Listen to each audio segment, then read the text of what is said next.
Welcome PTN cinema. காதலர் தினத்தன்று திரைக்கு வந்து கலக்க போகும் தமிழ் திரைப்படங்கள் வரிசையை தான் நம்ம பார்க்க போகிறோம். பிப்ரவரி 14 லவ்வர் டே அன்னைக்கு தமிழ் திரைப்படங்கள் கொண்டாடும் திரைப்படங்கள் வருகிறது.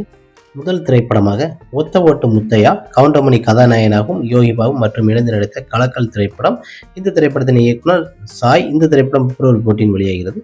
அடுத்த திரைப்படமாக படவா. இந்த திரைப்படத்தின் இயக்குனர் கேவி. இந்த திரைப்படத்தில் விமல், சூரி மற்றும் பயங்கரமான ஒரு கலக்கல் காமெடி திரைப்படம் வெளிவருகிறது.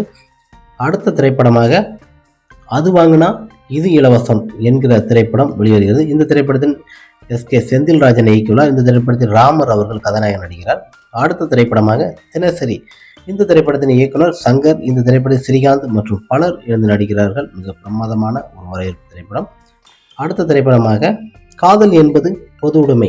இந்த திரைப்படத்தின் இயக்குனர் ஜெயபிரகாஷ். இந்த திரைப்படத்தில் வினித், ரோஹிணி மற்றும் பலர் நடிக்கிறார். இந்த திரைப்படமும் பிப்ரவரி 14 வெளிவருகிறது. அடுத்த திரைப்படமாக 2K லவ் ஸ்டோரி. இந்த திரைப்படத்தின் இயக்குனர் சுசேந்திரன். இந்த திரைப்படத்தில் கஜேந்திரன் மற்றும் பலர் இந்த திரைப்படத்தில் நடிக்கிறார். இந்த திரைப்படம் பிப்ரவரி 14 வெளியாகிறது. அடுத்த திரைப்படமாக ஃபயர். இந்த திரைப்படத்தின் பல கதாநாயகர்கள் நடிக்கிறார்கள். இந்த திரைப்படத்தின் இயக்குனர் பாலமுருதாஸ் மற்றும் பலர் நடிக்கிறார்கள். இந்த திரைப்படம் திரைக்கு வருகிறது. ஓகே ஃப்ரெண்ட்ஸ், காதலர் தினத்தன்று திரைக்கு வந்து கலக்கும் காதல் கொண்டாட்டம் திரைப்படங்களை நாம் வரிசையாக பார்த்தோம். நெக்ஸ்ட் ஒரு வீடியோ